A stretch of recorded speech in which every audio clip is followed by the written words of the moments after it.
diabetes currently, in a way, dumadami. And hindi lang sa Pilipinas, kundi sa buong mundo.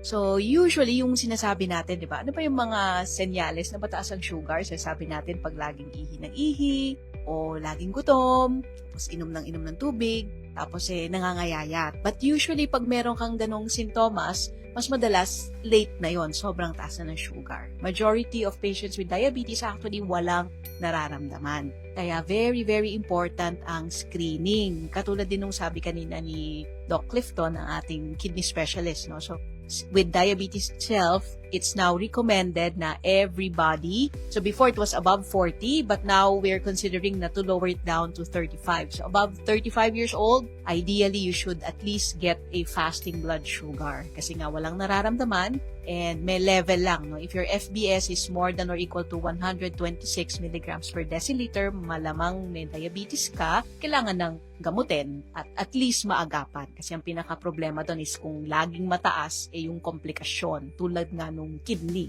disease.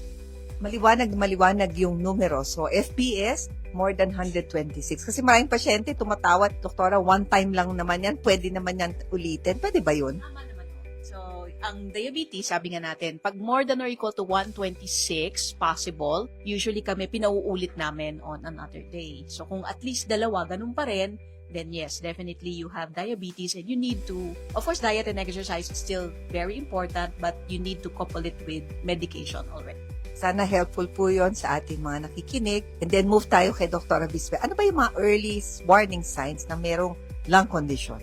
Madami kasing lung condition. Siguro, itakal ko lang muna ngayon, COPD. No? So, ang COPD kasi chronic obstructive pulmonary disease. Mga risk factors for that, yung mga medyo matagal na pong nag-smoking. No? Kahit po mga less than or kalahating kahalang, pero significant na naka 20 years o usually binibilang po namin yung pack year history. Kung hindi naman po smoking, so, ang significant po dun, mga 10 pack years, no? Kung di naman po smoking ang risk factor for COPD, pwede rin pong yung mga nagsisiga o kaya meron pong nagluluto, no, using yung mga uling. Medyo, kung talagang exposed po doon, pwedeng yun po yung biomass fuel na tinatawag po natin. Kung hindi naman po COPD, no, Dr. Cindy, most likely lung cancer, no? So, mga screening din po, pagka medyo matagal din pong nagsigarilyo, yun din po ang early po natin na screening is mga 40 years old and above.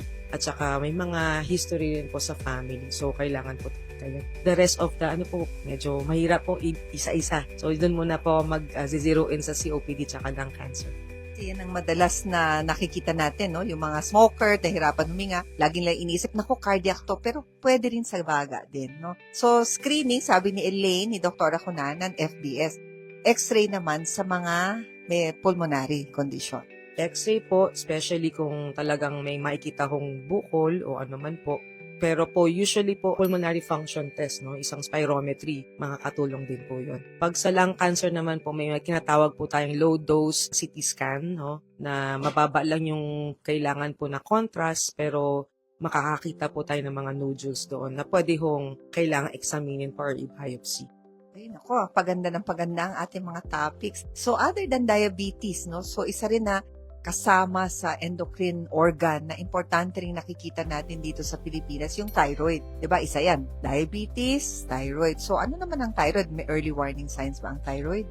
So, katulad din nung sabi ni Julie, yung thyroid condition marami ring klase. So, mas common yung tinatawag nating hormone problem. So, pwedeng sobra. So, hyperthyroidism. Usually naman, pag hyperthyroidism, madalas meron na talagang sintomas. So, sila yung nagko-complain ng mapayat, nagsisweats, no? Kumakabog ang dibdib, nagtetremors.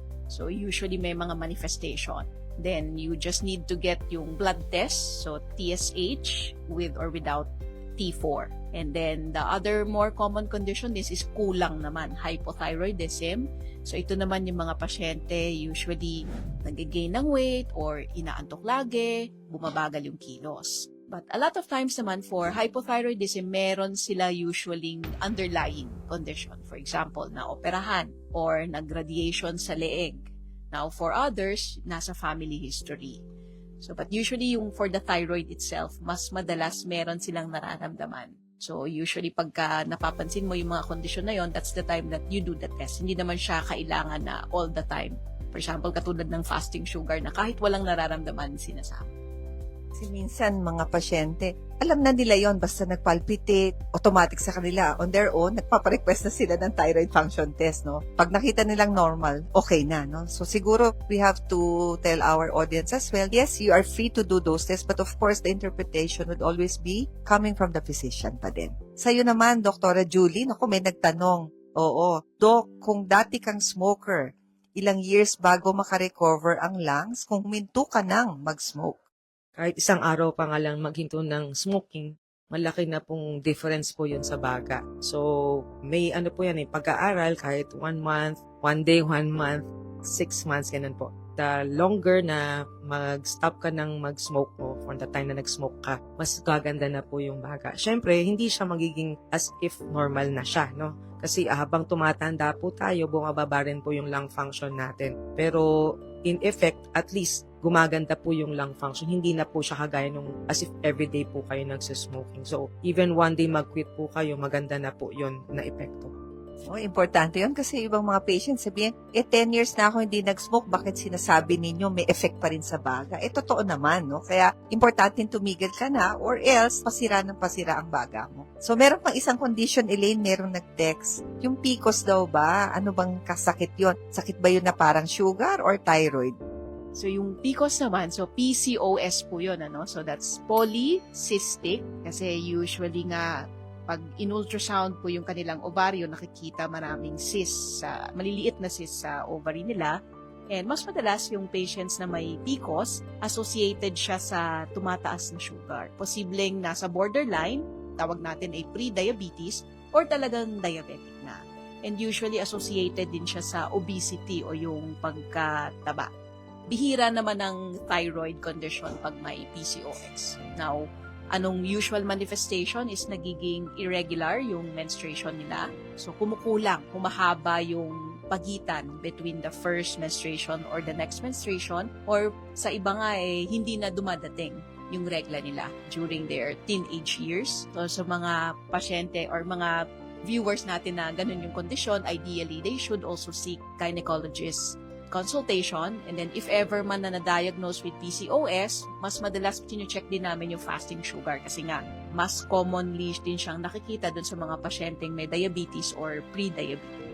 Ayun, malinaw, no? So, kaya nga yung mga may PCOS, check lagi sugar, obesity. Pag overweight, malaki ang chances is associated with PCOS. Tama ba, Elaine, no? So, ito naman, meron ding question sa'yo, Julie. Pag daw ba, alam natin, sige, smoking, what about pollution? Meron ba yung contribution sa lung condition? Kasi right now, di ba, grabe ang traffic, sobrang daming sasakyan, and most of our population nagpo-commute. Meron bang risk factor ang pollution? So, yeah, meron din po. Kasi may mga parts per million po tayo na carbon monoxide, carbon dioxide, everything, no? That can also affect the lungs. Apart from COPD, pwede rin po itong mga pollution na to ay maging trigger for asthma exacerbation, no? So, may bago na naman tayong sakit sa pulmonary. So, asthma naman po. So, kahit siguro for a long time, may childhood asthma siya, tapos wala siyang sintomas na matagal na. Bigla na-expose sa mga pollution, ganyan po. Minsan dust naman, ganyan po. Pwede ma-exacerbate ang asthma. Other conditions, syempre, pwedeng mag-add up sa mga exposure ng ating baga. Kasi nga, yung lungs natin, no, pag na-expose siya, malaki yung exposure natin dahil may ilong tayo, tas may bibig.